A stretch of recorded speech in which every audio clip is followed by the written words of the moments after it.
এদেশের মানুষ অনেকেই মনে করে ইবাদত মানে নামাজ। এটা আসলে দেশের মানুষের দোষ না, এটা আমার দেশের কিছু ইমাম সাহেবদের দোষ। কাদের দোষ? আমাদের দেশের কিছু ইমাম সাহেবদের দোষ, আমাদের দেশের কিছু বক্তাদের দোষ।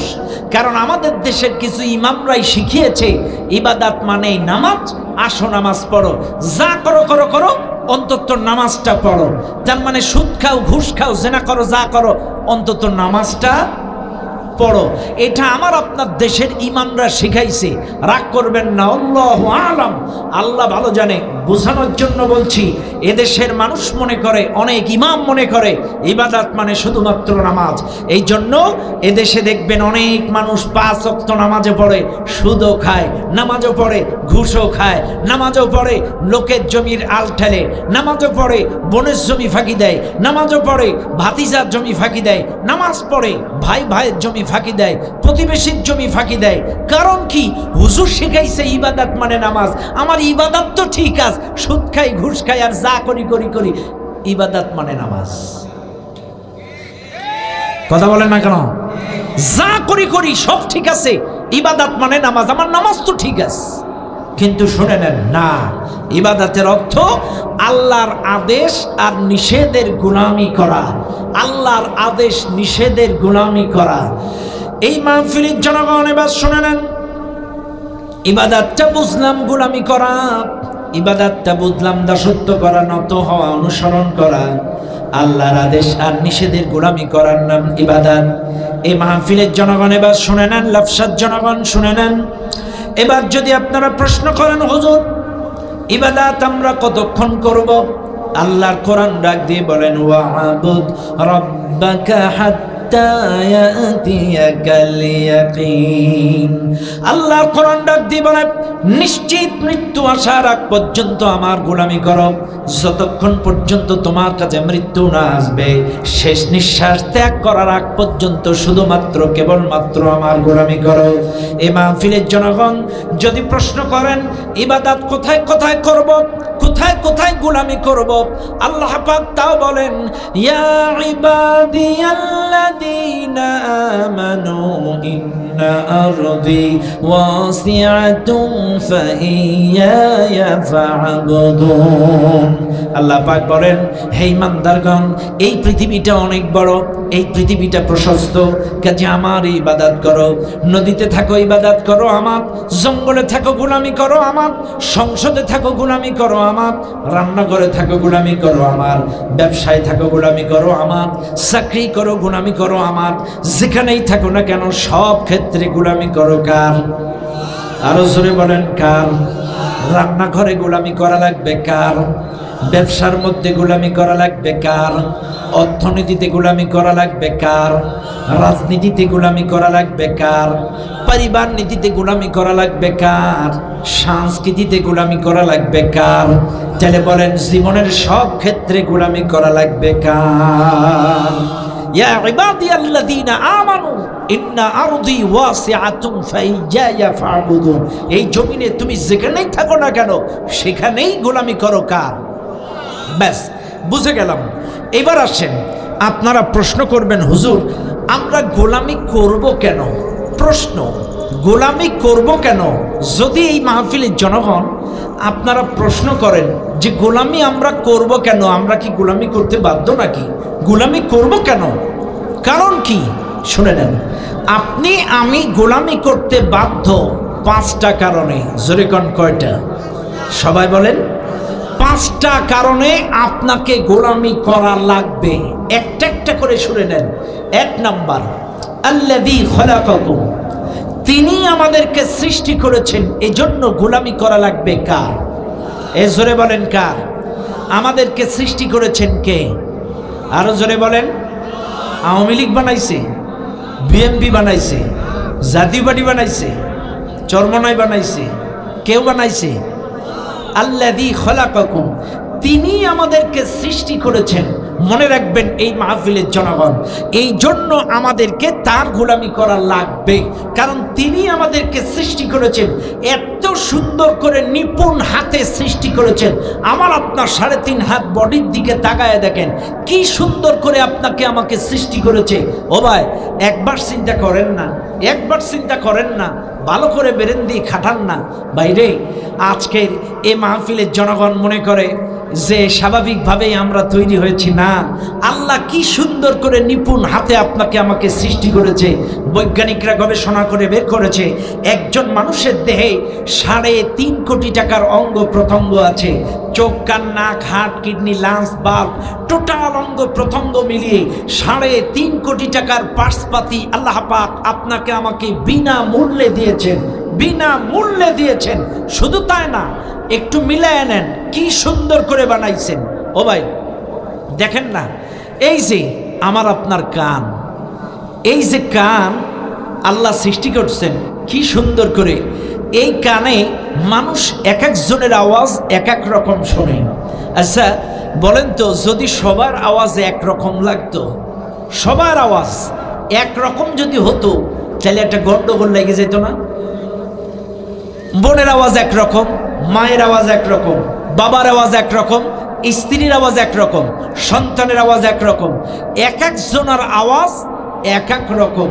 তা না হয়ে সকলের আওয়াজ যদি একরকম হতো, চাইলে দেখা যাইতো রাত 12টার সময় স্বামী এসে কয়, ওগো দরজা খোলো।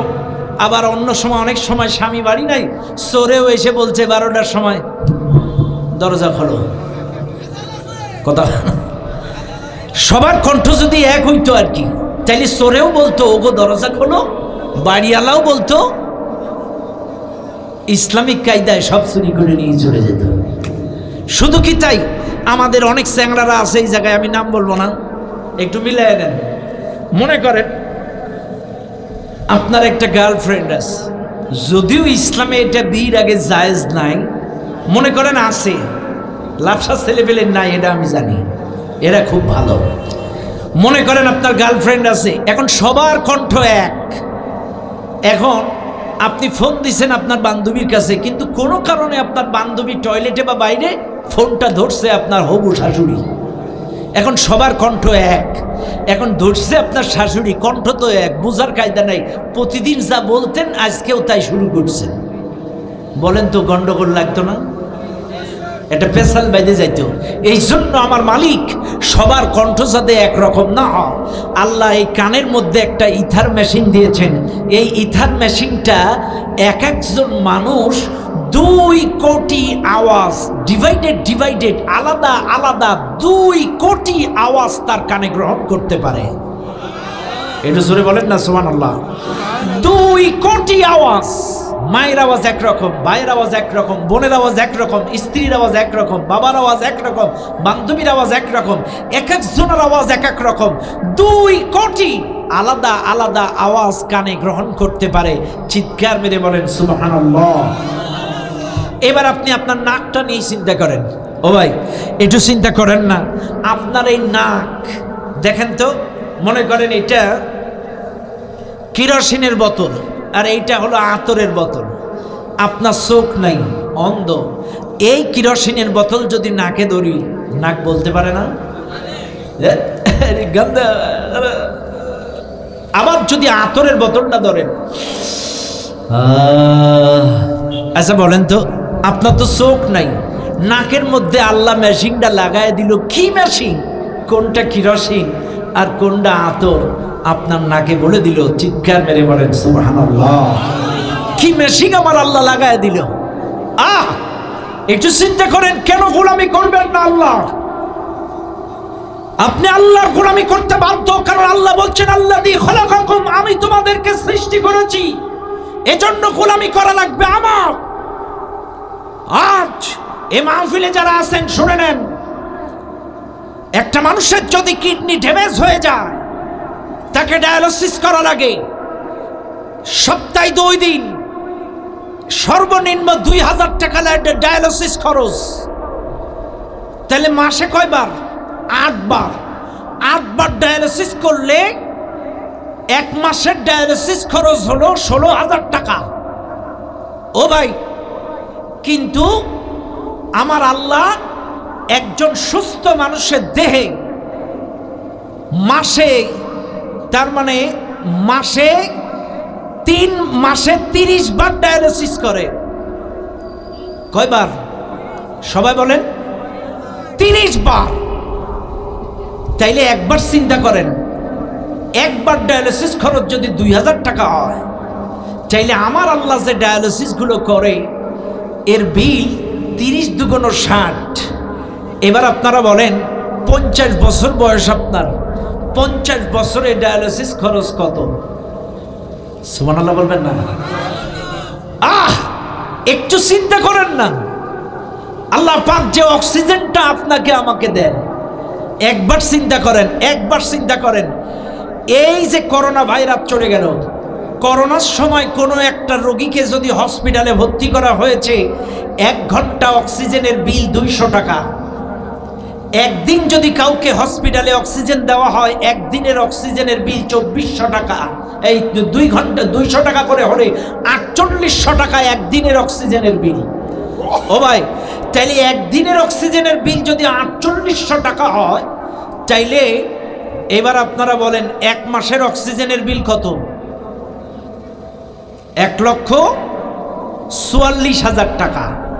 একটু ভালো করে বুঝবেন, এই মাহফিলে যারা আছেন, 1 মাসের অক্সিজেনের বিল যদি 1,44,000 টাকা হয়, এবার আপনারা বলেন 1 বছরের অক্সিজেনের বিল কত? হ্যাঁ, এবার আপনারা বলেন 50 বছরে কত টাকার অক্সিজেন খাইছেন? এই 50 বছরে যদি অক্সিজেনের বিল দেওয়া লাগতো, বাড়ির কারেন্ট আয় আর যায়, মাস শেষে বিদ্যুতের বিল পরিশোধ না করলে বিল কেটে দেয়, হসপিটাল থেকে অক্সিজেনের বিল পরিশোধ না করলে রোগীকে বার করতে দেয় না। এবার বলেন 50 বছর অক্সিজেন খাইছেন, আজরাইল কি কারোর কাছে এসে বলছে নাকি অক্সিজেনের বিল দে তারপরে মর? কইছে কোনোদিন? তাহলে কেন করবেন না আল্লাহর গোলামি? আল্লাযী খলাকাকুম, আল্লাহ পাক বলছেন আমি তোমাদেরকে সৃষ্টি করেছি, এই জন্য গোলামি করা লাগবে কার? দুনিয়ার মানুষ 1 নাম্বার আল্লাহ সুবহানাহু ওয়া তাআলা ডাক দিয়ে বলেন, 1 নাম্বার গোলামি করবা কারণ আমি তোমাদেরকে সৃষ্টি করেছি। 2 নাম্বার কারণ আল্লাযী জাআলা লাকুমুল আরদা ফিরাশা, এই জমিনটাকে আমি আল্লাহ বিছানা বানায় দিলাম। মনে রাখবেন এই মাহফিলের জনগণ, আল্লাহ যদি এই জমিনটারে বিছানা বানায় না দিতেন, কোথায় ধান লাগাতেন, কোথায় আপনার স্বপ্নের বাড়ি বানাতেন, কোথায় আপনি বিচরণ করতেন, কোথায় ব্যবসা বাণিজ্য করতেন? এই জমিনটাকে আল্লাহ বিছানা বানায় দিয়েছেন বলে আমরা চলতে পারি, আমরা থাকতে পারি, বসতে পারি। আল্লাহ পাক অত্যন্ত দয়া করে এই জমিনটাকে আমার আপনার জন্য বিছানা বানায় দিলেন। যদি বিছানা না বানায়, যদি সম্পূর্ণটাই যদি পানিতে হয়ে যেত, এবার বলেন তো হাবুডুবু খাওয়া লাগতো কি লাগতো না? চাইলে আল্লাহ পাক জমিনটাকে বিছানা বানায় দিলেন, এই জন্য গোলামি করা লাগবে তার। 3 নাম্বার কারণ ওয়াসসামাআ বিনাআ, আল্লাহ পাক বলেন আসমানটাকে আমি ছাদ বানায় দিয়েছি, এই জন্য গোলামি করা লাগবে আমার। ছাদটাকে কি, আসমানটাকে কি বানাইছি? সুবহানাল্লাহ বলেন না? আসমানটাকে ছাদ বানায় দিয়েছি, শুধু যেন তেন ছাদ নয়। শুনে নাও আজকের মুসলমান, এই দুনিয়ার কোন ছাদ বানাইতে গেলে পিলিয়ার দেওয়া লাগে, দেওয়াল দেওয়া লাগে, কিন্তু আমার মালিক কি একটা ছাদ বানালেন, একটা পিলিয়ারও আমার আপনার চোখে পড়ে না। সুবহানাল্লাহ। চাইলে আসমানটাকে আমি ছাদ বানায় দিলাম, এর জন্য গোলামি করা লাগবে আমার। 4 নাম্বার কারণ ওয়া আনজালা মিনাস সামাই মাআ, 4 নাম্বার কারণ আসমান থেকে বৃষ্টি বর্ষণ করে, এই জন্য গোলামি করা লাগবে আমার। ফাখরাজা বিহি মিনাস সামারাতি রিজকাল লাকুম, আসমান থেকে বৃষ্টি বর্ষণ করে এই জমিন থেকে তোমাদেরকে ফসলের মাধ্যমে রিজিকের ব্যবস্থা করে দেই, এই জন্য গোলামি করা লাগবে আমার। ও মুসলমান, আল্লাহ যদি বৃষ্টি বর্ষণ না করতেন, এই জমিনে সবুজ গাছগাছালি বনবনালি কিছুই থাকতো না। আজকে একটু বিবেকের কাছে প্রশ্ন করেন, একই মাটি কখনো খিরাই, কখনো লাউ, কখনো কুমড়া, কখনো ঢেঁড়স, কখনো বরবটি, কখনো আখ, কখনো করলা, কখনো ধান, কখনো গম, কথা বল না? একই মাটি, সিজনালি এক একটা ফল, এক একটা ফসল আল্লাহ আপনাকে আমাকে দিয়ে রিজিকের ব্যবস্থা করে দিলেন। এজন্য গোলামি করা লাগবে কার? চাইলে বলেন, 1 নাম্বার সৃষ্টি করেছেন এজন্য গোলামি করা লাগবে, 2 নাম্বার জমিনটাকে বিছানা বানিয়ে দিয়েছেন এজন্য গোলামি করা লাগবে, 3 নাম্বার আসমানটাকে ছাদ বানাই দিয়েছেন এজন্য গোলামি করা লাগবে, 4 নাম্বার আসমান থেকে বৃষ্টি বর্ষণ করে এজন্য গোলামি করা লাগবে, 5 নাম্বার এই জমিন থেকে আমার আপনার রিজিকের ব্যবস্থা করে দেন এজন্য গোলামি করা লাগবে আল্লাহ। এই লাফসার মুসলমানদের উদ্দেশ্যে বলে যায়, তাইলে যে আল্লাহ সৃষ্টি করলো, যে আল্লাহ জমিনটাকে বিছানা বানালো, যে আল্লাহ আসমান থেকে বৃষ্টি বর্ষণ করলো, যে আল্লাহ এই জমিন থেকে আমার আপনার রিজিকের ব্যবস্থা করে দিল, এত কিছুর পরেও যে বা যারা সেই আল্লাহর গোলামি করবে না, এই জমিনে থাকার পরেও আল্লাহর ইবাদত করবে না, এই জমিনে থাকার অধিকার তাদের নাই। দূর হয়ে যাও,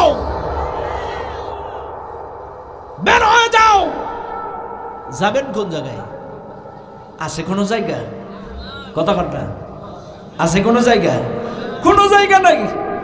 ও ভাই, একটু বোঝার চেষ্টা করেন। তিনি সৃষ্টি করলেন, তিনি রিজিক দিলেন, তিনি জমিনটাকে বিছানা বানালেন, তিনি আসমানটাকে ছাদ বানালেন, তিনি আমাদেরকে জমিন থেকে রিজিকের ব্যবস্থা করে দিলেন। এত কিছুর পরেও কি তোমার মালিকের গোলামি করতে মন চায় না? ও ভাই, একটু নিজের দেহের দিকে তাকান না।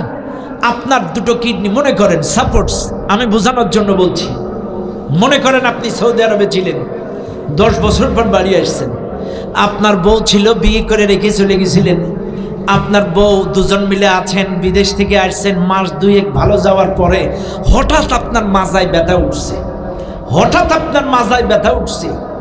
ব্যথা ওঠার পরে স্বামী আর স্ত্রী দুজনাই চলে গেলেন ডিজিটাল হসপিটালে, রিপোর্ট করায়, এক্সরে, আল্ট্রাসাউন্ড, যা যা করার, কিডনি বিশেষজ্ঞ ভালো ভালো ডাক্তার দেখায় পরীক্ষা নিরীক্ষা করে এইবার রিপোর্ট দেখে ডাক্তার বলতেছে, দেখো তোমার শরীরের যে কন্ডিশন, তুমি আর খুব জোর 6 মাস বাঁচবা, তোমার 2টো কিডনি ড্যামেজ, কেউ যদি দয়া করে তোমার একটা কিডনি দেয় আরো কিছুদিন তুমি বাঁচবা, কিন্তু আপাতত তুমি 6 মাস বাঁচবা। এই রিপোর্ট যখন দিছে, এই রিপোর্টটা শোনার জন্য স্ত্রী ওই রিসিপশনে অধীর আগ্রহে বসে আছে। এখন স্ত্রী বলছে, কি হয়েছে? বলছে, ব্যাপার শোনো আমি বলি। স্বামী বলতেছে, বলছে, দেখো আমি যখন সৌদি আরবে ছিলাম, তুমি আমারে মোবাইলে বলতে তুমি আমার জান, তুমি আমার পরাণ, আমারে না দেখলে থাকতে পারো না, কত কষ্ট হয়, তুমি আমার জন্য মরতে পারো, জীবন দিতে পারো, আচ্ছা তোমার মরা লাগবে না, ডাক্তার বলেছে আমার 2টো কিডনি ড্যামেজ, তোমার থেকে একটা দাও, আল্লাহ দুনিয়ায় আরো কিছুদিন বাঁচি। আচ্ছা আপনারা কোন বউ কি দিবে? কথা কন না, দিবে না? ও হসপিটাল থেকে বাড়িও আসবে না, কথা কন না, হসপিটাল থেকে বাড়িও আসবে না, ও ওখান থেকেই ট্রান্সফার, কথা কন না, ঠিক না বেটি? জীবন যৌবন কি নষ্ট করবো নাকি? হ্যাঁ, ও ওখান থেকে ট্রান্সফার হয়ে যাবে, কথা কন ঠিক না বেটি? তাহলে সারাটা জীবন আপনারে পাম দিল, হাওয়া দিল, অথচ যেই কিডনি ড্যামেজ হলো পকার পা। আচ্ছা বাদ দিলাম, মনে করেন আপনার বাবা মারা গেছে ছোটবেলায়, আপনি বড় ভাই, 4 ভাই বোন, আপনার রিক্সা চালায়, ভ্যান চালায়, জোন খেটে ভাইদের বোনদেরকে মানুষ করলেন, 4 ভাই বোন বড় হয়ে গেল, হঠাৎ অ্যাক্সিডেন্ট করে আপনার 2টো চোখ নষ্ট। এইবার 4 ভাই বোন প্রাপ্তবয়স্ক ডেকে বললেন, ভাই বোন তোদের জন্য জীবন দিলাম, যৌবন দিলাম, আজকে আমি অ্যাক্সিডেন্ট করে 2টা চোখ নষ্ট করে ফেলছি, কেউ তোদের থেকে একটা চোখ দে। আপনারা বলেন দিবে না? তোর মতো ভাই আমাদের ছিলই না, কথা না, ভাই ভাই একটা চোখ দেয় না। আচ্ছা বাদ দিলাম, এবার আসেন, আপনি সারা জীবন যেই রাজনীতি করলেন, যেই দলের মিছিল করলেন, আমার ভাই, তোমার ভাই, ক্যাপসুল ভাই, ট্যাবলেট ভাই, আমার নেতার চরিত্র ফুলের মতো পবিত্র, মিথ্যা স্লোগান, সারা জীবন যেই নেতা স্লোগান দিলেন, ওই নেতার বাড়ি যান, নেতা তোমার কথা মতো মিছিল করেছি, এরে মেরেছি, ওরে ধরেছি, চাঁদাবাজি করেছি, এরে বাড়ি ছাড়া ঘর ছাড়া করেছি, আজকে আমার 2টো চোখ নষ্ট, নেতা তোমার থেকে একটা দাও। নেতা দিবে না? কথা না, দিবে? কি বলবে? তোর মতো কর্মী 1 প্যাকেট খিচুড়িতে পাওয়া যায়, 500 টাকায় পাওয়া যায়, বার বাইরে। চাইলে আপনার নেতায় একটা চোখ দিল না, আপনার ভাই বোন একটা চোখ দিল না, আপনার স্ত্রী একটা কিডনি দিল না, ও ভাই, কিন্তু সেই মালিক আপনাকে এত সুন্দর করে এই অঙ্গ প্রত্যঙ্গগুলো বিনা মূল্যে দিল। এবার বলেন সেই মালিকের গোলামি করা লাগবে না লাগবে না? আরো জোরে কোন লাগবে? এবার দুহাত তুলে বলেন লাগবে। এক জায়গায় না সব জায়গায়? আরো জোরে বলেন এক জায়গায় না সব জায়গায়? এবার মিলায় নেন। চাইলে গোলামি করবেন, এটা আপনারা কথা দিছেন। এবার আসেন, খালি মসজিদে করবেন? হ্যাঁ, মসজিদে করবেন না? এদেশের মানুষ কত চালাক, একটু মিলায় নেন। একটা মানুষ, যেই লোকটা 5 ওয়াক্ত নামাজ পড়ে, সে দৈনন্দিন 48 বার বলে ইহদিনাস সিরাতাল মুস্তাকিম। কি বলে? সঠিক পথ দেখাও। কি বলে? বলে কিনা বলে? অবিচল থাকার রাস্তা দেখাও, সঠিক পথ দেখাও, সরল পথ দেখাও, অটুট থাকার রাস্তা দেখাও। চাইলে একটা লোক, যে লোক 5 ওয়াক্ত নামাজ পড়ে দৈনন্দিন 48 বার সর্বনিম্ন বলে আমাকে সোজা রাস্তা দেখাও, চাইলে এই লোকটা মসজিদের বাইরে এসে আঁকা বাঁকা রাস্তায় চলে কি করে? জবাব দেন। যে লোকটা বলে সোজা রাস্তা দেখাও, এই লোকটা কখনো তাগুতের পথে চলতে পারে না। যেই লোকটা নামাজে বলে সোজা রাস্তা দেখাও, এই লোকটা কোনো ইসলাম বিদ্বেষী লোকের পিছনে চলতে পারে না, কোনো নাস্তিকের পিছনে চলতে পারে না, কোনো বামপন্থী তাগুতি শক্তির পিছনে চলতে পারে না। মনে রাখবেন, একবার বললে ভুল হতে পারে, 2 বার বললে ভুল হতে পারে। যেই লোকটা 48 বার বলে আল্লাহ সোজা রাস্তা দেখাও, এই লোকটা যদি মসজিদের বাইরে এসে আঁকা বাঁকা রাস্তায় চলে, মনে রাখবেন বিনা উজুয় মিছা কথা বললে যদি মুনাফিক হয়, আপনি ওযু করে মসজিদে দাঁড়ায় 48 বার বললেন আল্লাহ তোমার গোলামি করি, ইয়্যাকা না'বুদু তোমার গোলামি করি, ইহদিনাস সিরাতাল মুস্তাকিম সঠিক রাস্তা দেখাও। চাইলে আপনি মসজিদের মধ্যে বললেন গোলামি করি তোমার, আর মসজিদের বাইরে যে গোলামি করেন নাস্তিকের, গোলামি করেন বামপন্থীর, গোলামি করেন তাগুতের, গোলামি করেন ইসলাম বিদ্বেষীর, গোলামি করেন কোরআন বিদ্বেষীর, গোলামি করেন আলেম ওলামা বিদ্বেষীর। যে বা যারা ইসলামী আন্দোলনের ক্ষতি করার চেষ্টা করে, যে বা যারা আলেম ওলামার উপরে নির্যাতনের রোলার চালায়, আপনি তাদের গোলামি করেন। অথচ মসজিদে কি বললেন? ইয়্যাকা না'বুদু। বলেন না? কি বললেন? মসজিদের মধ্যে বললেন ইয়্যাকা না'বুদু তোমার গোলামি করি, তোমার গোলামি করি, তোমার গোলামি করি। 48 বার বললেন, অথচ মসজিদের বাইরে যে আপনি তাগুতের গোলামি করলেন, বামপন্থীর গোলামি করলেন, ইসলাম বিদ্বেষীর গোলামি করলেন। তার মানে আপনার দাড়ি থাকতে পারে, টুপি থাকতে পারে, পাঞ্জাবি থাকতে পারে, নামাজি হতে পারেন, আল্লাহর জমিনে আপনার মতো মুনাফিক আরেকটাও হতে পারে না, আরেকটাও হতে পারে না। কারণ মুনাফিক কথায় কথায় মিথ্যা কথা বলে, মুনাফিক ওয়াদা খেলাপ করে। কারণ আপনি মসজিদের মধ্যে মিথ্যা কথা বলেছেন, আল্লাহর সাথে বলেছেন তোমার গোলামি করি, অথচ মসজিদের বাইরে এসে তাগুতের গোলামি করেন। তার মানে আল্লাহর জমিনে আপনার মতো মুনাফিক আর একটাও হতে পারে না। এই জন্য আপনাদেরকে বলি, শুনেন, স্পষ্ট ভাষায় যা বলা যায়, আজকে নির্বাচন চলে এসেছে, রাগ করবেন না ভাই। কুরবানির সময় গরু বিক্রি হয়, কুরবানির সময় ছাগল বিক্রি হয়, আর নির্বাচনের সময় মুনাফিক বিক্রি হয়। রাগ করবেন না বাপ। এই দেশের অনেক মুনাফিক নামাজি আছে, 5 ওয়াক্ত নামাজ পড়ে, আর নির্বাচনের আগের রাত্রে সারা রাত দরজা খুলে রাখে কারা কারা আসবে। কথা বলেন কেন? কথা বলেন। সারা বছর আপনারা দেয় নাই, আপনি না খেয়েছিলেন, না খেয়েছিলেন। নির্বাচনের আগে কে বা কারা 500 টাকা 1000 টাকা গুঁজে দিল, আপনি অমনি বিক্রি হয়ে গেলেন। আরে গরু ছাগল না বিক্রি হয়, ইমানদার তো কখনো বিক্রি হতে পারে না।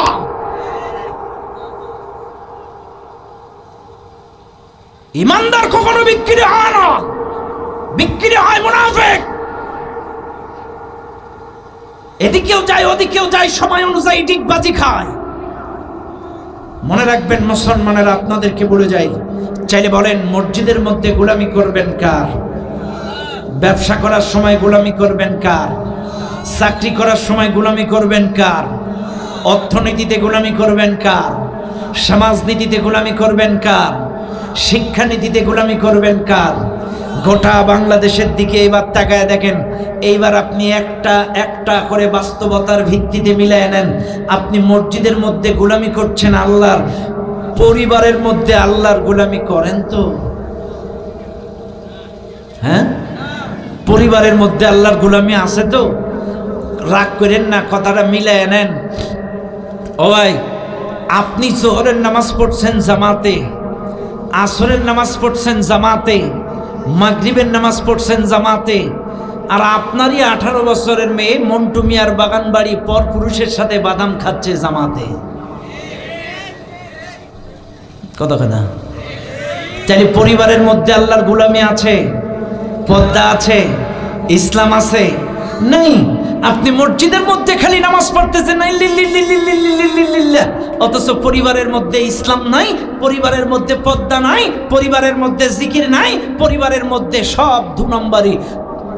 আপনার মেয়েটা বেপর্দায় কলেজ ইউনিভার্সিটিতে যাচ্ছে, এই পার্কে সেই পার্কে ঘুরে বেড়াচ্ছে, আপনি নামাজ পড়ছেন জামাতে, আর পিকনিকের নাম করে আপনার মেয়েটা কক্সবাজারে পর পুরুষের সাথে গোসল করছে জামাতে। তাহলে কি বুঝলাম? আপনার পরিবারের মধ্যে আল্লাহর গোলামি নাই। সোজা হিসাব, রাগ করার কোনো সুযোগ নাই। গোলামি করলে সব জায়গায় করা লাগবে। মসজিদের মধ্যে গোলামি করবেন যার, পরিবারের মধ্যেও গোলামি হবে তার। আল্লাহ তো বলেই দিয়েছে, ইয়া আইয়ুহাল্লাযীনা আমানু কু আনফুসাকুম ওয়া আহলিকুম নারা, হে ইমানদারগণ, নিজেরা জাহান্নামের আগুন থেকে বাঁচো, আহাল পরিবার পরিজনদেরকেও বাঁচাও। তাইলে আপনি নামাজ পড়বেন, আপনি জিকির করবেন, আর মনে থাকবে ইনশাআল্লাহ। রাগ করেন না বাপ, আজকে মনের দুঃখে কথাগুলো বলতে হয়, মনের কষ্টে কথাগুলো জবান দিয়ে বাইরে হয়ে যায়। আপনারা একটু মিলায় নেন বাস্তবতার ভিত্তিতে। এই মাহফিলে অনেক মানুষ আছে বলে, আমার বউ আমার জান, আমার মেয়ে আমার কলিজা, আমার মেয়ে আমার আত্মা, আমার মেয়েকে ছাড়া আমি বাঁচি না, আমার মেয়ে যখন বিয়ে হয়ে যাবে আমি কি করে থাকবো? আচ্ছা, মেয়ে যদি কলিজা হবে, আপনারা তো শিক্ষিত লোক, এবার বলেন তো কলিজা কি বাইরে থাকে না ভিতরে থাকে? কথা কি ঠিক? এই যে আমার প্রথমে কলিজা, এরপরে রক্ত মাংসের একটা প্রলেপ, হাড় গোড় রক্ত মাংসের প্রলেপ, এরপরে একটা গেঞ্জি, এরপরে একটা পাঞ্জাবি, এত কিছুর ভেতরে আমার কলিজা। আপনারা কি দেখতে পাচ্ছেন? চাইলে যে বা যাহারা বলে আমার মেয়ে আমার কলিজা, আমার মেয়ে আমার আত্মা, এ ভাই জবাব দেন, আত্মা কি ভেতরে থাকে না বাইরে থাকে? চাইলে আত্মা যদি ভিতরে থাকে, তোমার মেয়ে পদ্মায় বেপদ্মায় ঘুরে কেন? এ তো ভিতরে থাকার জিনিস। এ কথা কেন? কলিজা তো ভিতরে রাখার জিনিস, গোপনে রাখার জিনিস। চাইলে কেন আপনার মেয়ে বাইরে থাকে? আত্মা তো গোপনে থাকে, কলিজা তো ভিতরে থাকে। আজ আপনার কয় ভরি স্বর্ণ আছে এই এলাকার কেউ জানে না, কয় লাখ টাকা ব্যাংকে আছে কেউ জানে না, কিন্তু আপনার মেয়েটা কি সুন্দর, আপনার বউটা কি সুন্দর, আপনি ফেসবুকে সুন্দর করে একটা সেলফি তুলে দিয়ে দিলেন, হ্যাপি ফ্যামিলি পোস্ট করে ফেসবুকে ছেড়ে দিয়ে দিলেন, 5000 ফ্রেন্ড আর 20,000 ফলোয়ার। আপনার ওই মেয়েকে বউকে দেখে গেল, নাউজুবিল্লাহি মিন যালিক। রাগ করবেন না বাপ, বোঝার চেষ্টা করেন কথাগুলো। কলিজা থাকবে ভিতরে, 20,000 বন্ধু দেখবে কেন? হ্যাঁ, দেখবে কেন? আর এই পৃথিবীর সবচেয়ে দামি জিনিসগুলো পর্দায় থাকে। আজকে 1,10,000 টাকা স্বর্ণের ভরি। আপনারা বলেন, স্বর্ণ কি রাস্তাঘাটে মাটি খুঁড়লেই পাওয়া যায়? হাজার হাজার ফুট মাটি খুঁড়তে খুঁড়তে খুঁড়তে খুঁড়তে খুঁড়তে নিচে যেয়ে স্বর্ণের খনি পাওয়া যায়। এই জন্য স্বর্ণের দাম এত বেশি। আজকে মুক্তোর দাম এত বেশি কেন? একটাই কারণ, কারণ হাজার হাজার ফুট পানির নিচে, তাও আবার ঝিনুকের ভিতরে পদ্মায় থাকার কারণে মুক্তোর দাম বেশি। ও ভাই, আজকে মহিলাদেরকে বলছি, তোমরাও যদি পদ্মায় থাকো, হাত মোজা পা মোজা বোরকা পরো, তোমাদেরও দাম বাড়ায় দিবেন কে? একটা সিম্পল প্রশ্নের জবাব দেন। আমি যদি এখন বলি এই জায়গায় একটা ধাড়ি ছাগল প্রদর্শনী হবে, 20 টাকার টিকিট, 20 টাকার টিকিট, ধাড়ি ছাগল প্রদর্শনী হবে, কয়জনা টিকিট কাটবেন? কাটবেন না? কেন কাটবেন না? কারণ ধাড়ি ছাগল দেখে দেখে দেখে দেখে চোখে স্যাদলা পড়ে গেছে। এটা আমারে লোক বলবে হুজুরের মনে হয় তারটা ছিঁড়ে গেছে, ধাড়ি ছাগল দেখার জন্য কেউ টিকিট কাটায়। আচ্ছা বাদ দিলাম। এইবার বলেন, আমি যদি বলি এই মাহফিলে আগামীকাল টানা টানা চোখ একটা হরিণ প্রদর্শনী হবে, টিকিট মাত্র 30 টাকা, বলেন তো লোক টিকিট কাটবে কি কাটবে না? কেন কাটবে? কারণ হরিণের প্রতি মানুষের আকর্ষণ আছে। গাছের পরে গাছ, গাছের পরে গাছ, জঙ্গলের পরে জঙ্গল, গহীন পদ্মার ভেতরে থাকে হরিণ। আর পদ্মায় থাকার কারণে হরিণ দেখতে মানুষ 50 টাকা টিকিট কেটে চিড়িয়াখানায় যায়।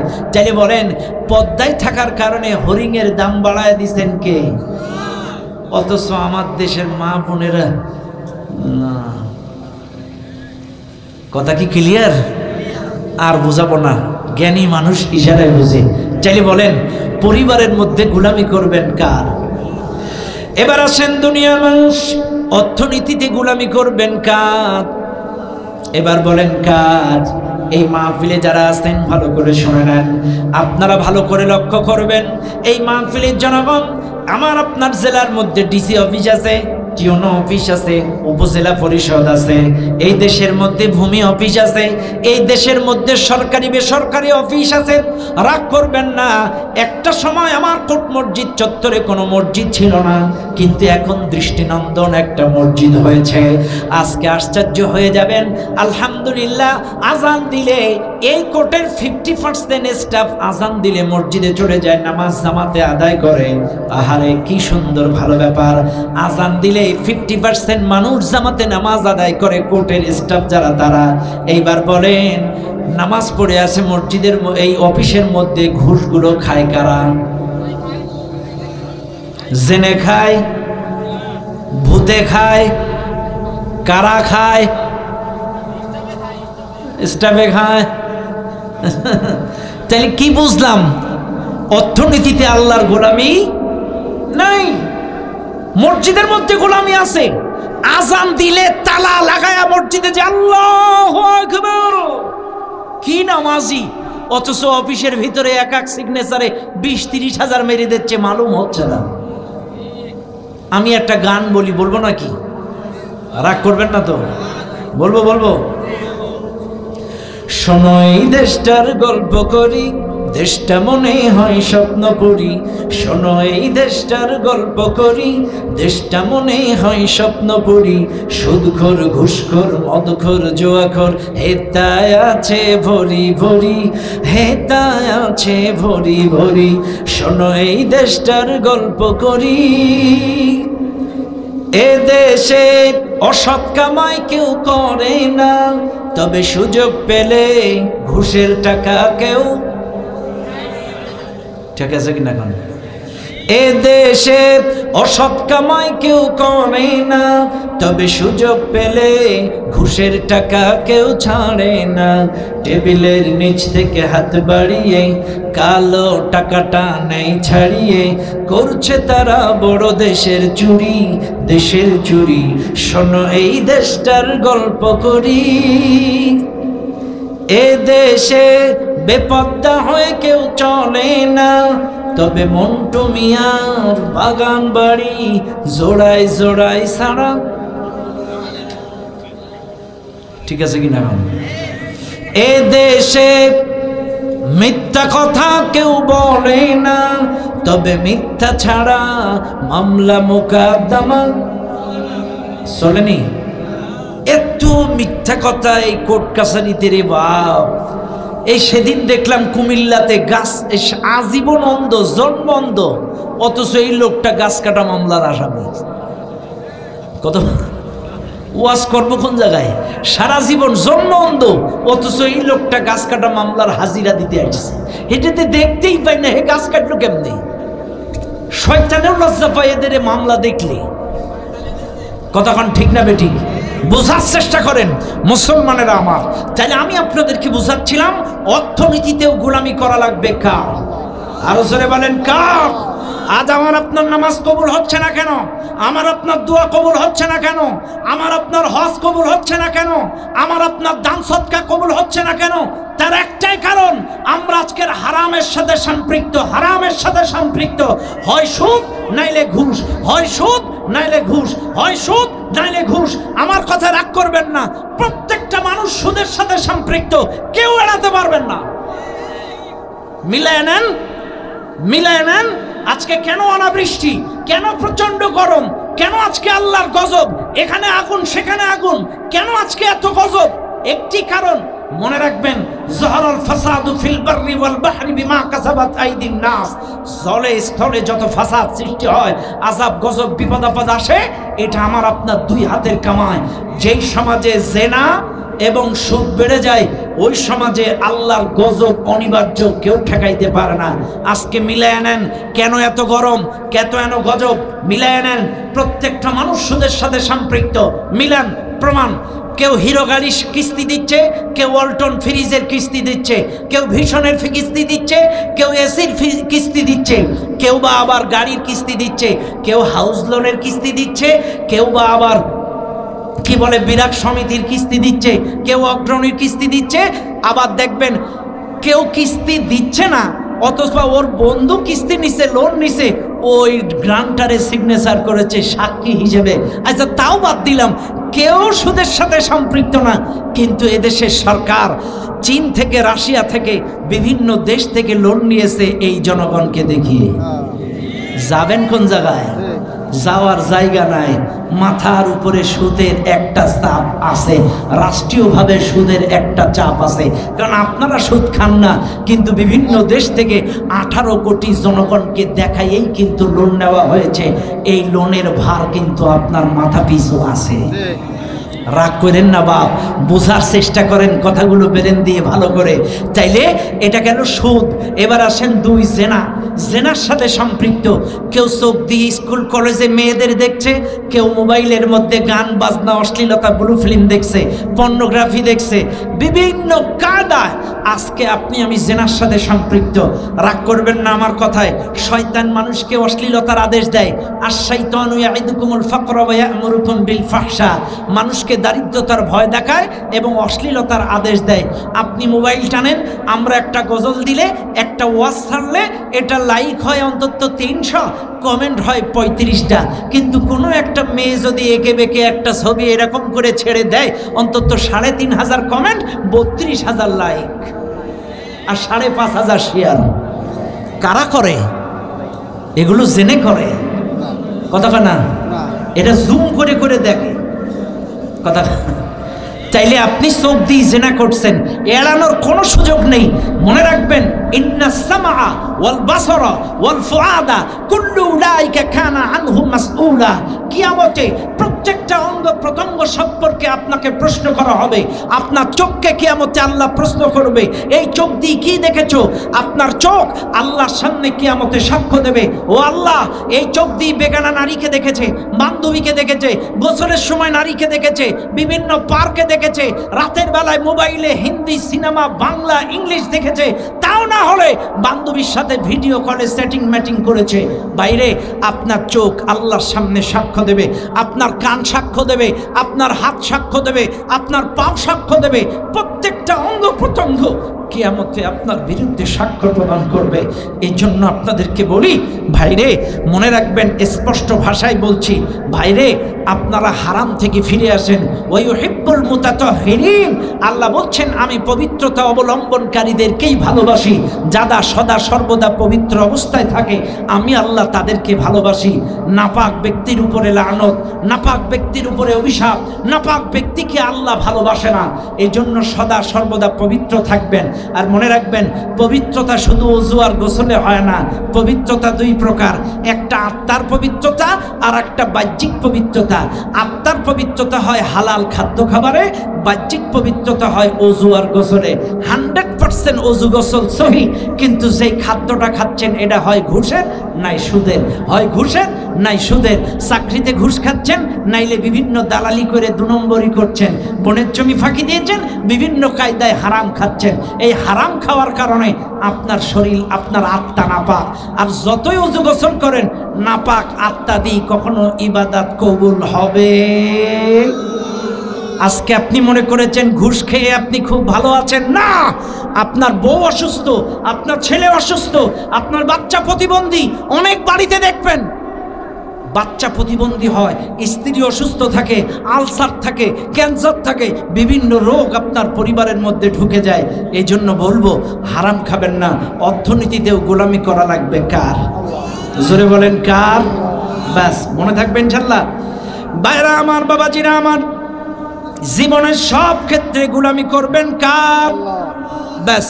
তাহলে এই গোলামির ওয়াজ আমি করব না, কারণ আমি আপনাদেরকে বুঝাচ্ছিলাম ওয়াকাদা রাব্বুকা আল্লা তা'বুদু ইল্লা ইয়্যা, আল্লাহর আদেশ তোমার রবের গোলামি করো। কার গোলামি? এ ভাই, তাইলে আপনারা বলেন, আমার সঙ্গে জবাব দেন, মসজিদের মধ্যে গোলামি হবে কার? অর্থনীতিতে গোলামি হবে কার? রাজনীতিতে গোলামি হবে কার? সংস্কৃতিতে গোলামি হবে কার? পরিবারের মধ্যে গোলামি হবে কার? জীবনের সব ক্ষেত্রে গোলামি করব কার? মনে থাকবেন ইনশাআল্লাহ। ব্যাস, এটা 1 নম্বর আদেশ। 2, আল্লাহ বলছেন ওয়াবিল ওয়ালিদাইনি ইহসানা। আল্লাহ পাক বলেন 2 নম্বর, পিতামাতার সঙ্গে সৎ আচরণ করো। আল্লাহ আয়াতের মধ্যে 2টা আদেশ দিয়েছেন, ভালো করে মনে রাখবেন। 1 নম্বর আদেশ আমার গোলামি করো, আর কারোর গোলামি করা যাবে না।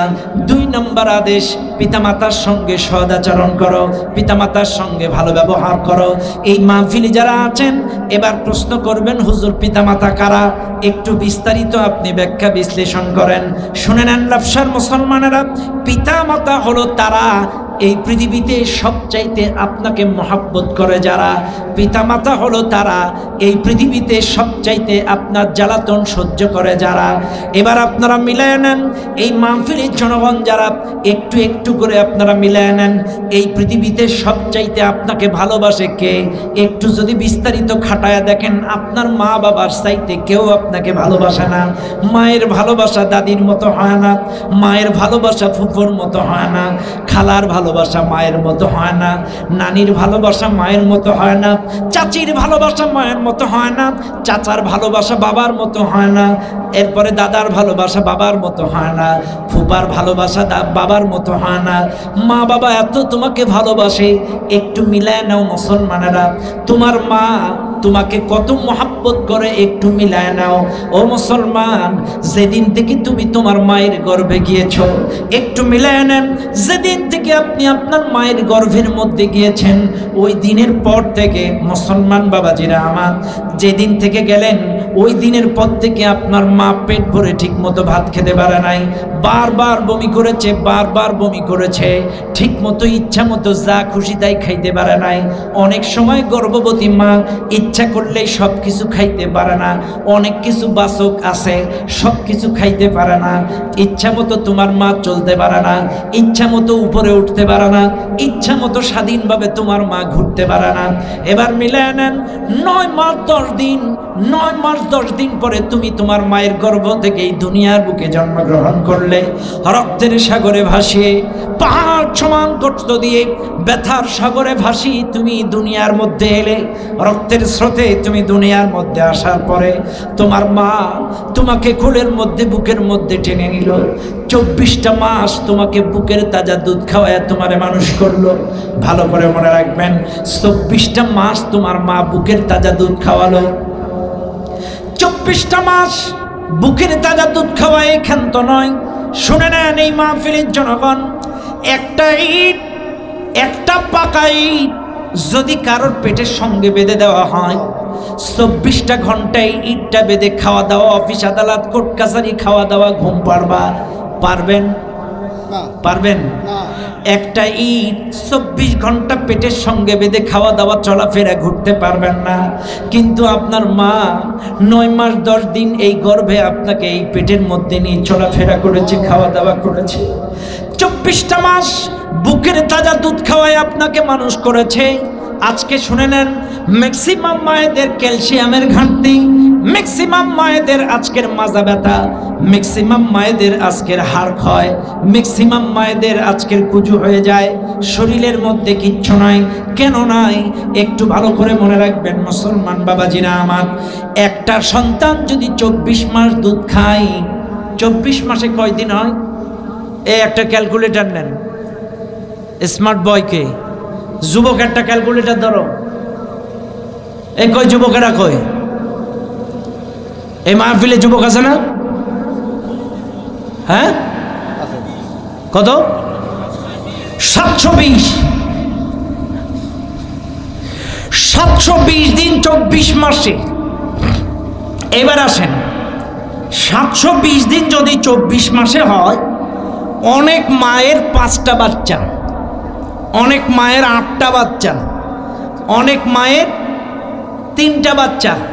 এবার আসেন, এখন তো আধুনিক যুগ, 2টার বেশি নয়, একটি হলে ভালো হয়। শয়তানের উসুফিড়ি কোথাকার। রিজিকের মালিককে, নাহনু নারযুকুকুম ওয়া ইয়্যাকুম। আল্লাহ বলছেন তোমার সন্তানদের রিজিকের দায়িত্ব আমি আল্লাহ।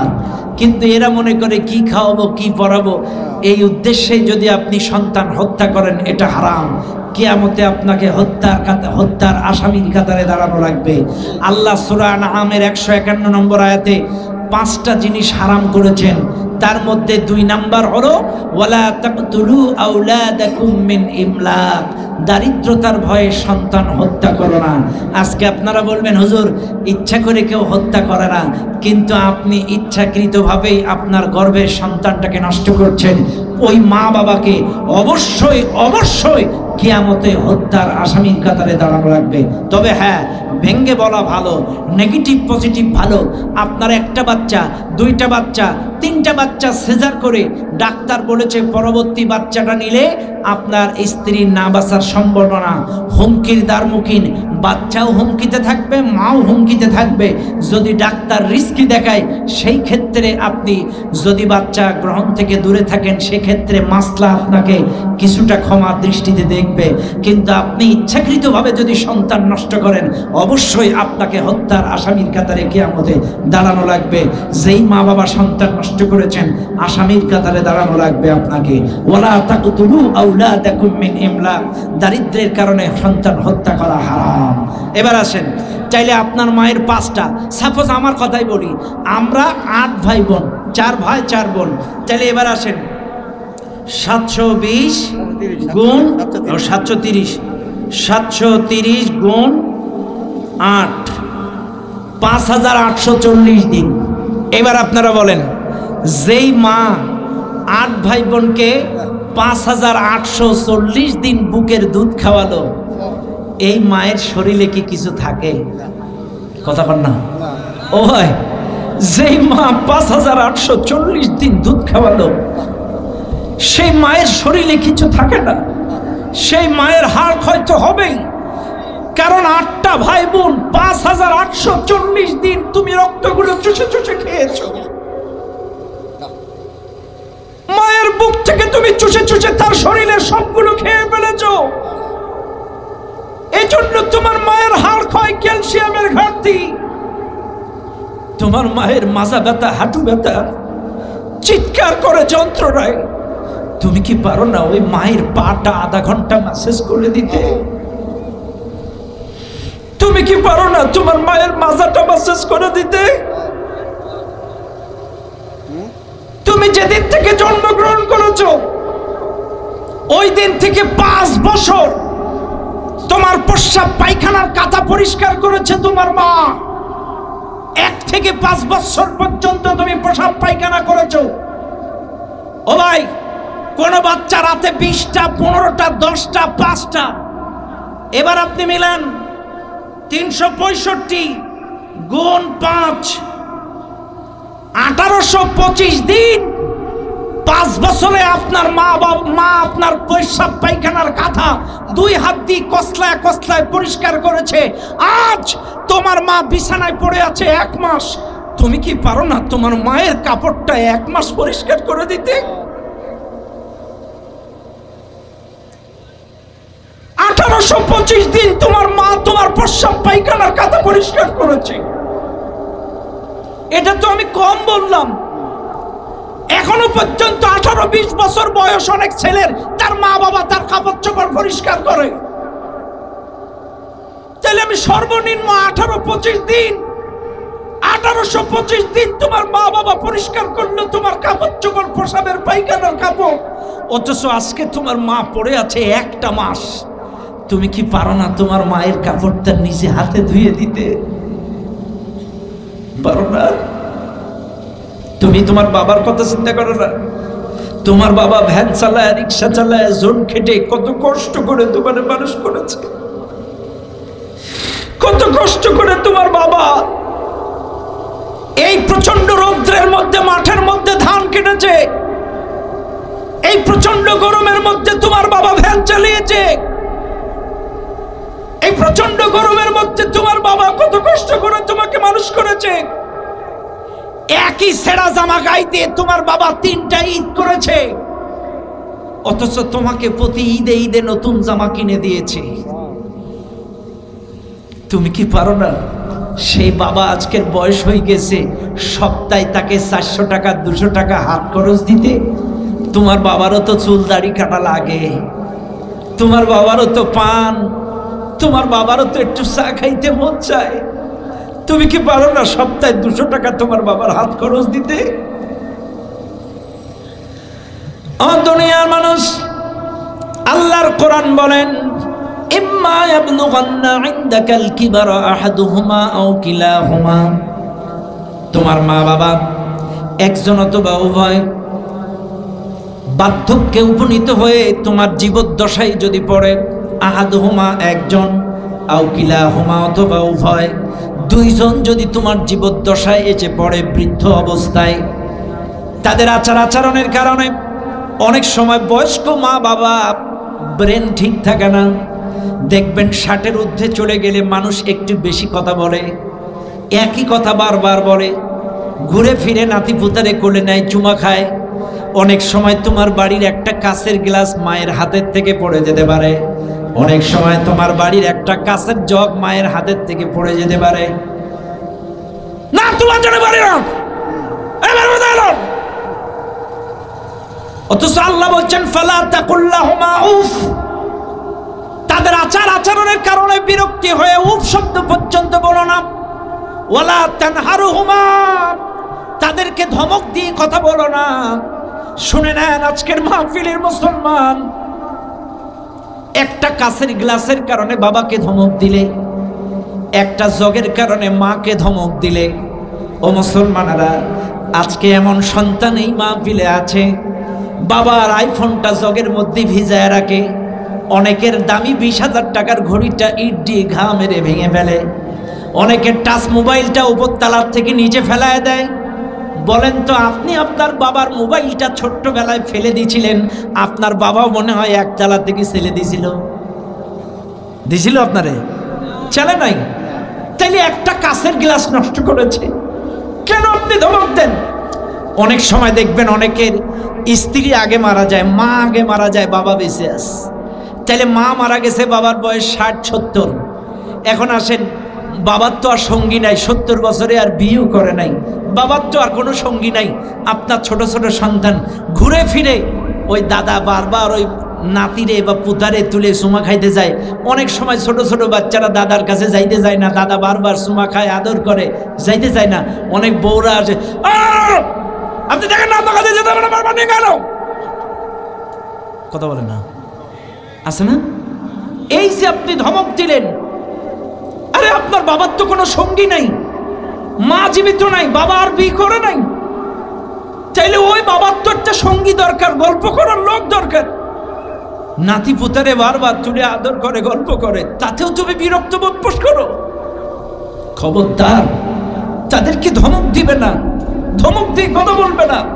এই মাহফিলে যারা আছেন, সারা জীবন আপনারা শুনেছেন নামাজ ফরজ, সারা জীবন আপনারা শুনেছেন রোজা ফরজ, সারা জীবন আপনারা শুনেছেন হজ ফরজ, সারা জীবন আপনারা শুনেছেন যাকাত ফরজ, কিন্তু আজকে আপনাদেরকে বলা যায় আল্লাহর কসম, নামাজ রোজা হজ যাকাত যেমন ফরজ, প্রত্যেকটা সন্তানের জন্য মা বাবার খেদমত করাটাও ফরজ।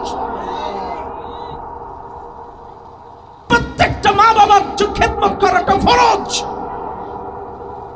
এবার আপনি বুকে হাত দেন, আপনার নামাজের ফরজ ঠিক আছে, রোজার ফরজ ঠিক আছে, যাকাতের ফরজ ঠিক আছে, আপনি মায়ের খেদমত করেন তো? আপনি বাবার খেদমত করেন তো? তাইলে আপনার নামাজের ফরজ ঠিক আছে, মা বাবার ফরজ তো ঠিক নাই।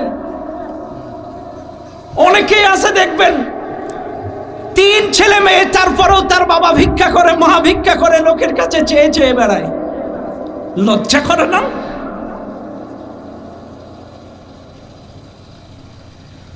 এই মাহফিলের জনগণ, হাতে ধরি পায়ে ধরি মা বাবার খেদমত করাটাও ফরজ। আর মা বাবার সম্মান আল্লাহ এত বৃদ্ধি করে দিয়েছেন, এত বৃদ্ধি করেছেন, এত বৃদ্ধি করেছেন। শুনে নেন, আল্লাহর নবী বলেন, তোমার মা যদি ডাক দেয়, তুমি যদি ফরজ নামাজ না পড়ো আর ফজরের সুন্নাত যদি না পড়ো, আবারও বলছি, ফজরের সুন্নাত আর ফরজ নামাজ, যে কোনো ওয়াক্তের ফরজ নামাজ, ফজরের সুন্নাত, জোহরের সুন্নাত, এই 3টা সুন্নাত, এই 2টা সুন্নাত আর ফরজ নামাজ বাদে তুমি যে কোনো নামাজ পড়তেছো, তোমার মা বাবা যদি পেছন থেকে ডাক দেয়, ওই নামাজ বাদ দিয়ে তোমার মা বাবার ডাকে সাড়া দেওয়া উত্তম। যদি ফজরের ফরজ সুন্নাত না হয়, যদি জোহরের সুন্নাত না হয়, যে কোনো নামাজ আপনি পড়তেছেন, নামাজ বাদ দিয়ে আপনার মায়ের ডাকে সাড়া দেওয়া যায়। শোনেন, আজকে একটা ছোট্ট হাদিস শোনা যায়। জুরাইজ নামের একজন ব্যক্তি বনি ইসরাইলের মধ্যে একজন ভালো ব্যক্তি ছিলেন। বনি ইসরাইলের মধ্যে একজন সৎ, নির্ভীক, ভালো আল্লাহওয়ালা এক ব্যক্তি। মায়ের অভিশাপ লেগেছিল। মায়ের দোয়া কেমন কবুল হয় দেখেন, মা বাবা কি জিনিস, মা বাবার দোয়া কেমন কবুল হয়। এই জুরাইজ বনি ইসরাইলের একটা ভালো লোক ছিলেন, ধার্মিক।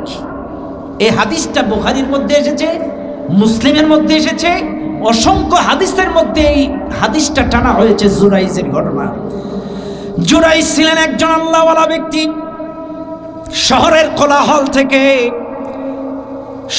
কোলাহল থেকে একটু নির্জনে তিনি বাড়ি করেছিলেন।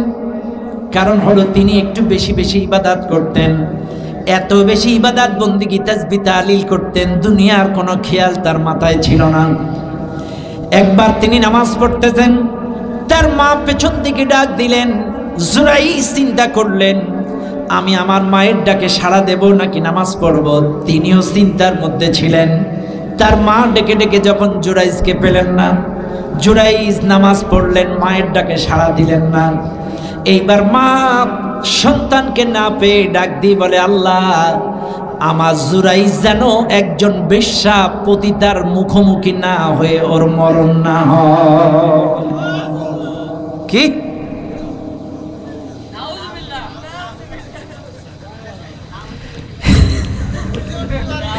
সব জায়গায় সুবহানাল্লাহ কইতে হয় না, শোনা। হ্যাঁ, বুঝে উঠতে পারে নাই, বোঝার চেষ্টা করেন। জুরাইজের মা তাকে ডেকেছেন, নামাজ ভেঙে ডাকের উত্তর দেয় না। এখন জুরাইজের মা দোয়া করেছে, আল্লাহ, ও যেন পতিতার মুখোমুখি না হয়ে, বেশ্যার মুখোমুখি না হয়ে ও যেন মরে না। এই দোয়া মা করছে। মনে রাখবেন মুসলমানেরা, মায়ের এই কথাটা ছড়িয়ে গেল। জুরাইজ আসলে বড্ড ভদ্র মানুষ ছিলেন, নম্র মানুষ ছিলেন, আল্লাহওয়ালা ব্যক্তি ছিলেন। এই জুরাইজ এলাকার মানুষ তাকে অপমান করার চেষ্টা করে, মায়ের কথার জেদ ধরে তাকে ছোট করার চেষ্টা করে, ক্রিটিসাইজ করার চেষ্টা করে, অপমান অপদস্থ করার চেষ্টা করে, সার্বক্ষণিক তাকে বিভিন্ন কায়দায় লাঞ্ছিত করার চেষ্টা করে। একবার এক সুন্দরী মহিলা, এলাকার মধ্যে তার চরিত্র ছিল প্রচণ্ড খারাপ, বিভিন্ন জায়গায় নগ্নতা বেহায়াপনায় ছড়িয়ে পড়ত। এত খারাপ এক নগ্ন অশ্লীল মহিলার কানেও চলে গেল এই ঘটনা। এই মহিলা এলাকার কিছু বদকার মানুষ শব্দের সাথে কন্টাক্ট করে যোগাযোগ করে এই মহিলা চলে এসেছে জুরাইজের বাড়ি রাতের অন্ধকারে। রাতের অন্ধকারে জুরাইজকে চেষ্টা করেছে তাকে প্রলোভন দেখানোর জন্য। সুন্দরী সাধবী, এত সুন্দরী একজন নারী ছিলেন, চিন্তা করেছিল যে কোনো কায়দায় কনভার্ট করব, জুরাইজকে আমি কনভার্ট করব, কারণ আমার চেহারা এত ভালো, আমার কাছে যে কোনো কায়দায় জুরাইজ দুর্বল হয়ে যাবে। সোয়ার চেষ্টা করে, পারে না, যে কোনো কায়দায় চেষ্টা করে, কোনো কায়দায় জুরাইজ এই নারীর দিকে তাকায় না, প্রবণ দেখায় তাকায় না। অবশেষে অনেক চেষ্টা করে যখন পারল না, এই নারী চিন্তা করলো নিঃসন্দেহে লোকটা বড্ড আল্লাহ ভীরু, এতক্ষণ ধরে আমি চেষ্টা করলাম কোনো কায়দায় এই জুরাইজকে কনভার্ট করতে পারলাম না। সম্মানিত ভাইরা আমার, এবার এই নারী চিন্তা করলো একে কলঙ্কিত করার জন্য ভিন্ন কায়দা অবলম্বন করা লাগবে। এই সুন্দরী সাধবী নারী, এই বদমাইশ মহিলা এইবার এক রাখালের সাথে অবৈধ রিলেশন করলো। অবৈধ রিলেশন করার পরে এই রাখালের সন্তান এই মহিলার পেটে চলে গেল, গর্ভবতী হয়ে গেল। এই মহিলা 2 নম্বর মহিলা গর্ভবতী হয়ে যাওয়ার পরে এলাকার মানুষদেরকে ডেকে ডেকে বলল, এটা জুরাইজের সন্তান আমার গর্ভে, জুরাইজ আমার সঙ্গে অকর্ম কুকর্ম করেছে, জুরাইজের সন্তান আমার গর্ভে। এবার এলাকার মানুষ জুরাইজের বাড়িতে হামলা চালালো। জুরাইজের বাড়ি যে হামলা চালালো, ভাঙচুর শুরু করে দিল। ভাঙচুর শুরু করলো, তাকে ধরে মারধর শুরু করলো। জুরাইজ ডাক দিয়ে বলে, তোমরা আমাকে মারো কেন, তোমরা আমাকে আঘাত করো কেন? এলাকার লোকজন বলে, তুমি অমুকরে তুমি গর্ভবতী বানাইছো, তোমার সন্তান তার গর্ভে সেই সন্তান প্রসব করেছে। এবার জুরাইজ ডাক দিয়ে বলে, ঠিক আছে, আমার এটা মিথ্যা অপবাদ বানোয়াট, তারপরও এলাকার লোকজন শোনে না, যে কোনো কায়দায় তাকে অপমান অপদস্থ করে, মারধর করে, তার বাড়ি ভাঙচুর করে। এবার জুরাইজ বলল, ঠিক আছে, আমার সন্তান যদি ওই মহিলা প্রসব করে, তার গর্ভের থেকে জন্ম নাই, তাহলে এক কাম করো, ওই মহিলাকে আর ওই তার বাচ্চাটাকে আমার কাছে হাজির করো। ছোট্ট বাচ্চা আর গর্ভবতী মহিলাকে হাজির করা হলো। হাজির করার পরে এবার লক্ষ্য করে দেখা গেল ছোট্ট বাচ্চা আর ওই মহিলাকে, ওই মাকে যখন হাজির করা হলো, এইবার জুরাইজের সামনে যখন পেশ করা হলো, জুরাইজ ডাক দিয়ে বলে, আমি 2 রাকাত নামাজ পড়তে চাই।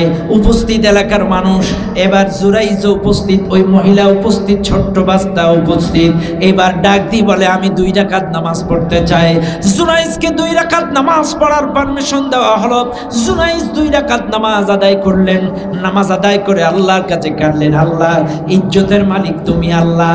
সেজদার থেকে মাথা তোলার পরে এইবার ছোট্ট মাসুম বাচ্চা কথা বলতে পারে না, এই বাচ্চাটাকে ডাক দি, জুরাইজ ডাক দি বলে, ও বাবা, এবার তুমি বলো তোমার বাবার নাম কি, তোমার বাবাকে তুমি জবাব দাও। ছোট্ট বাচ্চা কথা বলতে পারে না, বুঝতেও পারে না, এই বাচ্চার জবান দিয়ে বের হয়ে গেল, আমার বাবা অমুক রাখাল, আমার বাচ্চা অমুক রাখাল। জবান দিয়ে বের হয়ে গেল। ছোট্ট বাচ্চার কথা শুনে এলাকার মানুষ হতভাগ হয়ে গেল, অবাক হয়ে গেল। এই ছোট্ট মাসুম বাচ্চা বসতেও পারে না, কথাও কইতে পারে না, অথচ এ বলে ফেললো তার বাবা রাখাল। সবার সামনে জবান খুলে বলে দিল। ও মুসলমানেরা, এলাকার মানুষ তাকে শ্রদ্ধা করা শুরু করে দিল, তাকে ভক্তি করা শুরু করলো, মাপ চাইলো তার কাছে। মনে রাখবেন ভাইরা আমার, যদিও লোকটা অনেক ভালো আমলি, অনেক ভালো আল্লাহওয়ালা পরেজগার, কিন্তু ওই যে মায়ের কথায় সাড়া দেয় নাই, মা মনের কষ্টে তাকে অভিশাপ দিয়েছিল, ও যেন বেশ্যার মুখোমুখি না হয়ে মৃত্যুবরণ না করে। আসলে প্রমাণিত হয়েছে সে ভালো, কিন্তু মুখোমুখি হয়েছিল কার? ওই পতিতার মুখোমুখি হলো। এই জন্য আপনাদেরকে বলি, মা বাবা যাদের আছে, মা বাবার দোয়া ভালোটাও যেমন বিদ্যুতের গতিতে কবুল হয়, খারাপটাও কিন্তু মা বাবার কথা আল্লাহ বিদ্যুতের মতো কবুল করে নেয়। এই জন্য বলবো, মা বাবা আপনার জান্নাত, মা বাবা আপনার জাহান্নাম। খবরদার মা বাবাকে আঘাত করবেন না, মা বাবাকে কষ্ট দিবেন না, মা বাবার কাছ থেকে জান্নাত অর্জন করবেন। আপনার বাড়ি এই জায়গায়, এখান থেকে মসজিদ, এখান থেকে ওই যে 500 গজ দূরে মসজিদ, এখান থেকে মসজিদে যান জান্নাতের আশায়, এখান থেকে সৌদি আরবে হজ করতে যান জান্নাতের আশায়। আরে জান্নাত তো আপনার বাড়ি, আপনার মায়ের পায়ের নিচে। মনে রাখবেন মুসলমানেরা, মা বাবাকে খেদমত করে জান্নাত অর্জন করবেন। মা বাবাকে ধমক দিবেন না, মা বাবার সাথে খারাপ ব্যবহার করবেন না। আর মা বাবা যারা আছে তাদেরকেও বলছি, যতই রাগ হোক, অনার্থক সন্তানদেরকে অভিশাপ দিবেন না, গালি দিবেন না। মায়ের মুখের কথা কিন্তু আল্লাহ কবুল করে নেয়, কবুল করে নেয়। এজন্য এর বাচ্চা তার বাচ্চা এটা সেটা, অনেক সময় মা বাবা রাগ করে সন্তানকে গালি দেয়, এটা ওটা বলে অভিশাপ দেয়। এটা আপনারা মা, আপনাদেরকে পায়ে পড়ে বলছি, সন্তানকে যখন তখন অভিশাপ দিবেন না, মুখে যা আসে বলবেন না। এটা কিন্তু বিদ্যুতের গতিতে কবুল হয়ে যায়। অনেকেই আছে অনেক সম্পত্তির মালিক, কিন্তু মায়ের অভিশাপ থাকার কারণে পথের ফকির হয়ে যায়, অসুস্থ হয়ে যায়, অনেকেই দেখা যায়। এই জন্য খবরদার, মা বাবার খেদমত করবেন। মা বাবা আপনার জান্নাত, মা বাবা আপনার জাহান্নাম। তাহলে মনে রাখবেন, মা বাবার খেদমত করাটাও ফরজ, ফরজ, ফরজ। ওয়াকুল্লাহুমা কাওলান কারীমা, সম্মান সূচক কথা বলবেন। আজকের এই মাহফিলে আমি আপনাদেরকে সূরা বনী ইসরাঈলের 23 নম্বর আয়াতের 2টা পয়েন্ট নিয়ে কথা বলেছি। 1 নম্বর ইবাদত, আল্লাহর গোলামি করতে হবে কোথায় কোথায়, আল্লাহর গোলামির গুরুত্ব কি, এটার উপরে আলোচনা করেছি। 2 নম্বর পিতামাতার গুরুত্ব সম্পর্কে, পিতামাতার খেদমত সম্পর্কে কথা বলেছি। যা বলেছি, যতটুকু বলেছি, প্রত্যেকটা আলোচনা আল্লাহ তাআলা আপনার আমাদের সকলের বাস্তব জীবনে আমল করে ইহকালের শান্তি, পরকালের মুক্তি অর্জন করার তৌফিক দান করুন। চিৎকার মেরে বলেন আল্লাহুম্মা আমিন। আরো জোরে বলেন আল্লাহুম্মা আমিন। হ্যাঁ,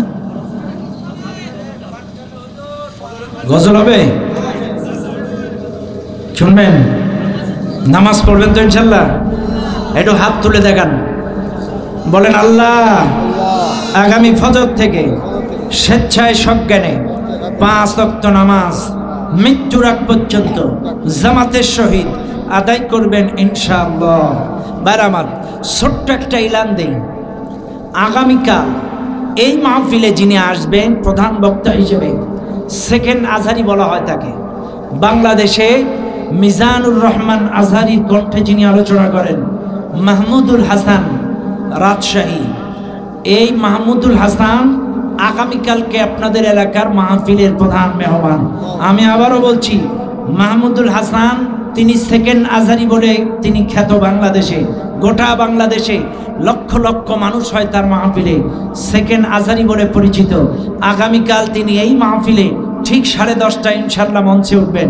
তবে হ্যাঁ, এর আগে আর একটা ইলান আপনাদেরকে দেই, এটা আমি না বললেও পারতাম, কিন্তু অত্যন্ত দুঃখের সাথে দিচ্ছি। আপনারা মাসনা ইয়াহিয়া হুজুরের নাম শুনছেন না? পীর সাহেব হুজুর, মাসনা ইয়াহিয়া মাহমুদ পীর সাহেব হুজুর, উনি আগামীকাল বাদেশা 1 ঘন্টা ইসলাহি বয়ান করবেন নলকুড়া মাদ্রাসা ময়দানে।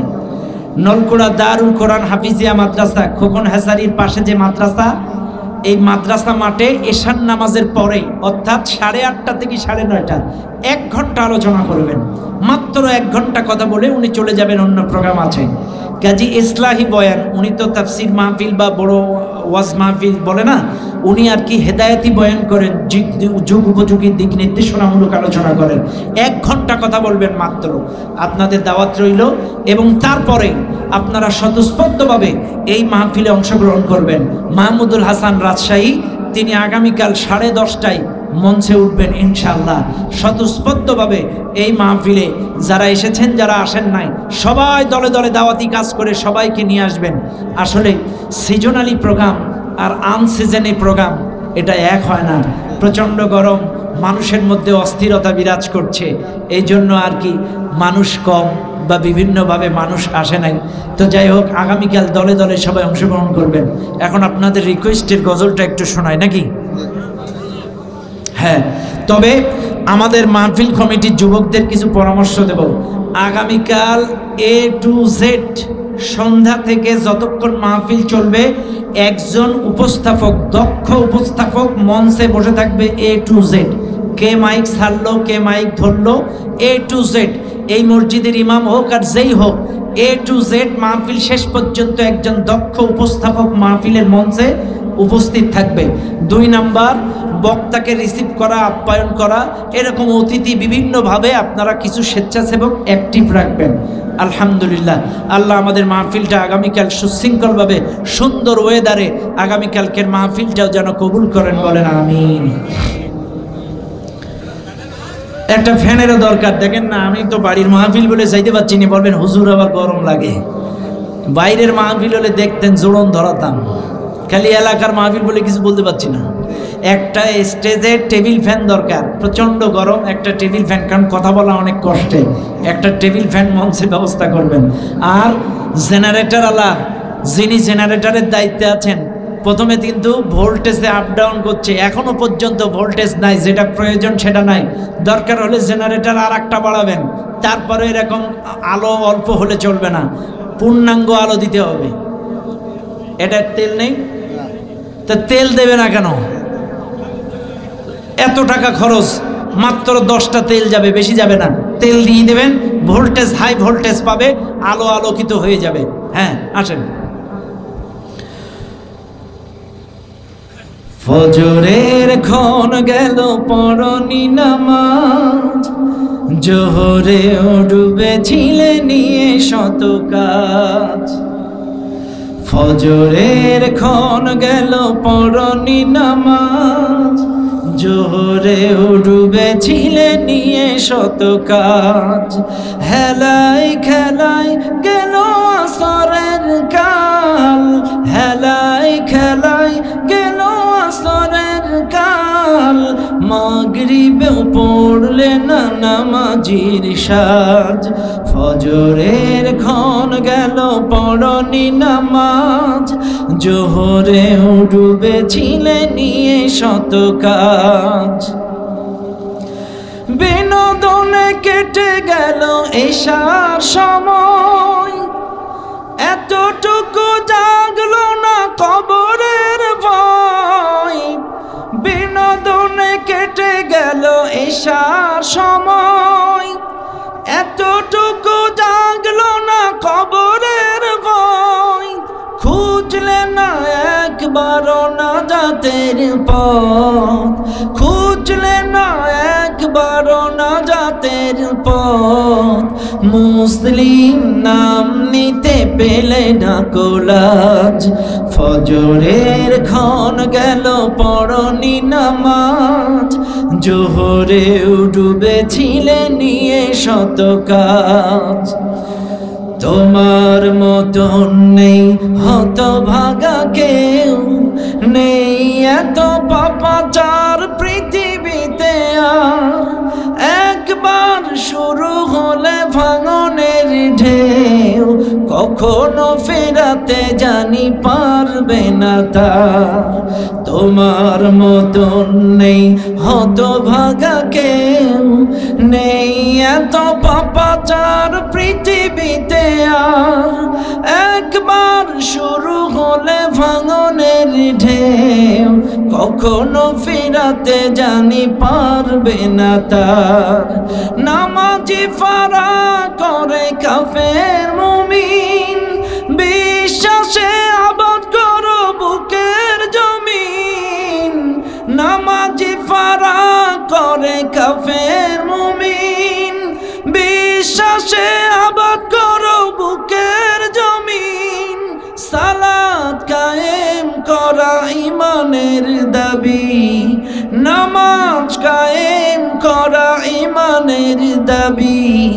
পরকাল মুখী করো মনটাকে আজ, পরকাল মুখী করো মনটাকে আজ।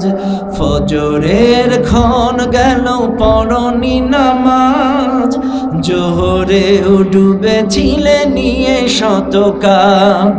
হেলাই খেলাই গেল আসরের কাল, হেলাই খেলাই গেল আসরের কাল। মাগরিবেও পড়লে না নামাজির সাজ, ফজরের ক্ষণ গেল পড়নি নামাজ, জোহরে ডুবেছিলে নিয়ে শত কাজ।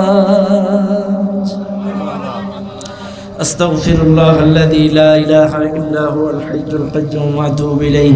আল্লাহুম্মা সাল্লি আলা মুহাম্মাদ ওয়া আলা আলি মুহাম্মাদ কামা সাল্লাইতা আলা ইব্রাহিম ওয়া আলা আলি ইব্রাহিম ইন্নাকা হামিদুম মাজিদ। আল্লাহুম্মা বারিক আলা মুহাম্মাদ ওয়া আলা আলি মুহাম্মাদ কামা বারাকতা আলা ইব্রাহিম ওয়া আলা আলি ইব্রাহিম ইন্নাকা হামিদুম মাজিদ। দোয়া করে দিলাম। আলহামদুলিল্লাহ রাব্বিল আলামিন। ربنا ظلمنا أنفسنا وإن لم تغفر لنا وترحمنا لنكونن من الخاسرين ربنا آتنا في الدنيا حسنة وفي الآخرة حسنة وقنا عذاب النار হায় আল্লাহ তাআলা আমি গুনাহগার তোমার দিনদার পরহেজগার বান্দা বান্দীদের নিয়া গভীর রজনী পর্যন্ত আজকের এই মাহফিলে যত আলোচনা করলাম সুবহানাল্লাহ আলহামদুলিল্লাহ কোরআনের আয়াত হাদিস থেকে তেলাওয়াত করলাম আল্লাহ আমি মানুষ ভুলের ঊর্ধ্বে নয় আমার জবান দিয়ে যেন কোনো ত্রুটি বিচ্যুতি হয়ে যায় দয়া করে মায়া করে ভুলগুলো মাফ করে দিই বাদ বাকি তোমার দরবারে কবুল করে নাও আল্লাহ তাআলা তোমার কাছে ফরিয়াদ জানাই এর মধ্যে যত সওয়াব রহমত বরকত দান করেছো সর্বপ্রথম দয়ার নবী মায়ার নবী বিশ্ব নবীর রওজা মুবারকের সওয়াব পৌঁছে দাও নবীর হালেমায়াল আত্মীয় স্বজন সাহাবে আজমাইন তাবে তাবিন শুহাদায়ে সালিহিন যারা চলে গিয়েছে সকলের আরওয়াহ পাকের সওয়াব পৌঁছায়া দাও तमाम পৃথিবীর নিচে যত পীর ওলিউল্লাহ মুমিন মুমিনাত মুসলিমিন মুসলিমাত চলে গিয়েছে সকলের আরওয়াহ পাকের সওয়াব পৌঁছায়া দাও হায় আল্লাহ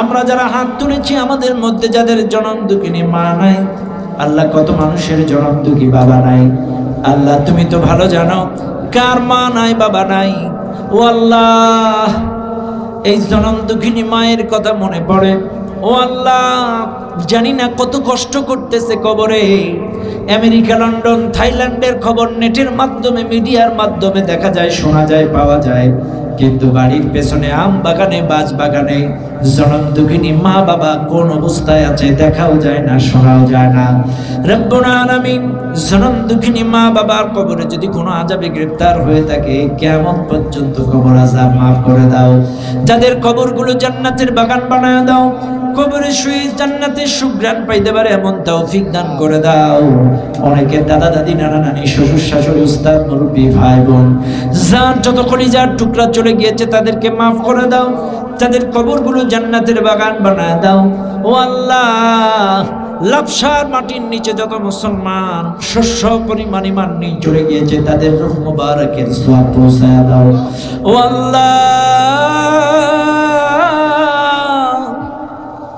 কত মানুষ ঘুমিয়ে আছে লাপসার মাটির নিচে আল্লাহ তাদের কবরগুলো জান্নাতের বাগান বানাও কবরের সাথে জান্নাতের সংযোগ করে দাও আল্লাহ এই মাহফিলের আয়োজন যারা করলো লাপসা যুব কমিটিকে আল্লাহ তুমি কবুল করে নাও এই যুবকগুলোকে 5 ওয়াক্ত নামাজি বানাও যুবকগুলোকে ইসলামী আন্দোলনের খাদেম বানাও ও আল্লাহ আমার শহীদুল ভাইয়ের নেতৃত্বে বিশেষ করে শহীদুল ভাই অক্লান্ত পরিশ্রম করে আল্লাহ আমার শহীদুল ভাইকে কবুল করে নাও আল্লাহ তার হালাল কামাইতে বরকত দাও পরিবারের উপর রহমত বরকত নাজিল করে দাও আল্লাহ আমার রিপন ভাইকে কবুল করো তার পরিবারের উপর রহমত বরকত নাজিল করো আল্লাহ যুব কমিটির প্রত্যেকটা সদস্যকে আল্লাহ তুমি কবুল করো সকলের নাম আমার মুখস্থ নাই কিন্তু তুমি তো ভালো জানো এই যুব কমিটির প্রত্যেকটা যুবককে খালিদ বিন ওয়ালিদ আব্দুল্লাহ বিন হুযাইফার মতো কবুল করো সার্বিক সহযোগিতা করেছে মনি ভাই